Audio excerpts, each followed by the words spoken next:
ശക്തമായ മഴ തുടരുന്ന സാഹചര്യത്തിൽ ഇടിയഞ്ചിറ റെഗുലേറ്ററിന്റെ സമീപത്തുള്ള വളയം കെട്ടുകൾ പൂർണ്ണമായും പൊളിച്ചു നീക്കണമെന്ന ആവശ്യം ശക്തമായി.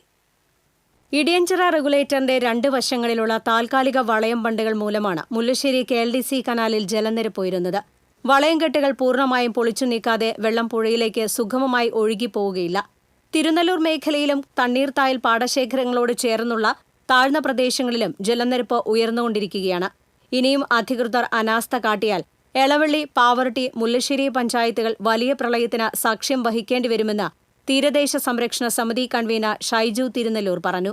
നമ്മുടെ ഇടിയഞ്ചിറ റെഗുലേറ്ററിന്റെ സൈഡിൽ കെട്ടിയിട്ടുള്ള 2 വളയം കെട്ടുകളും ഇതുവരെ പൂർണ്ണമായിട്ട് പൊളിച്ചു മാറ്റിയിട്ടില്ല. ഇവിടെ വെള്ളം തടഞ്ഞു നിൽക്കുകയാണ്. ഇനിയും ശക്തമായ മഴകൾ വരികയാണെങ്കിൽ മറ്റ് പ്രദേശങ്ങളിൽ മുഴുവൻ വെള്ളക്കെട്ട് രൂക്ഷമാവാൻ സാധ്യതയുണ്ട്. ഇപ്പോഴത്തമായ രീതിയിലുള്ള ഒഴുക്ക് വന്നെങ്കിൽ മാത്രമാണ് കിഴക്കൻ മേഖലയിലുള്ള വെള്ളം പൂർണ്ണമായി ഒഴിഞ്ഞു പോവുകയുള്ളൂ. വേലിയേറ്റ സമയത്ത് കടൽ വെള്ളമെടുക്കാതാകുമ്പോൾ കിഴക്കൻ മേഖലകളിൽ പെയ്യുന്ന മഴവെള്ളം ഉൾക്കൊള്ളേണ്ട പെരിങ്ങാട് പുഴയിൽ മണ്ണും ചെളിയും നിറഞ്ഞതും വെള്ളം ഒഴുകിപ്പോകുന്നതിന് തടസ്സമായിട്ടുണ്ട്.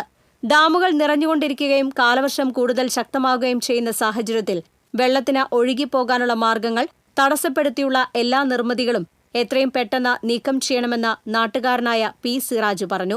മഴ പെയ്യുമ്പോഴത്തേനും നമ്മുടെ തിരുനെല്ലിപ്പാടം സെന്റർ മൊത്തം വെള്ളം കെട്ടായി കഴിഞ്ഞിരിക്കണം. ഇവരുടെ അടുത്ത് നമ്മൾ സംസാരിച്ചു കഴിഞ്ഞപ്പോൾ ഇവിടെ വന്നിട്ട് അവിടെ അങ്ങ് അറ്റത്ത് ഒരു തോട് പോലെ ഉണ്ടാക്കിയിട്ടുള്ളത്.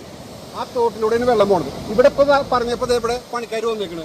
ഇവിടെ ഒരു തോട് മൊത്തം സാധാരണ ഉണ്ടാവാറുള്ളത് വെച്ചാൽ മൊത്തം ബണ്ട് പൊട്ടിച്ചിട്ട് ഈ വെള്ളം പോയെങ്കിലാണ് നമ്മുടെ വെള്ളം അവിടെ നിന്ന് ഒഴിഞ്ഞു പോകുള്ളൂ. ഇപ്രാവശ്യം നല്ല വെള്ളപ്പൊക്കത്തിനുള്ള എല്ലാ സാധ്യതയും നമ്മൾ കാണുന്നുണ്ട്. കഴിഞ്ഞ വർഷം വാഴാനി ഡാം തുറന്നതിനെ തുടർന്ന് വടക്കാഞ്ചേരി തൊട്ട് ഇടിയഞ്ചിറ വരെയുള്ള എല്ലാ പഞ്ചായത്തുകളിലും വെള്ളപ്പൊക്കം ഉണ്ടായിരുന്നതായും പെരിങ്ങാട് പുഴയിലൂടെ സുഗമമായി വെള്ളം പോകാത്തതാണ് താഴ്ന്ന മേഖലയിൽ കാരണമെന്നും ജില്ലാ ഭരണകൂടം അടിയന്തരമായി ഇടപെടണമെന്നും നാട്ടുകാർ ആവശ്യപ്പെട്ടു. TCV news, Pavaratti.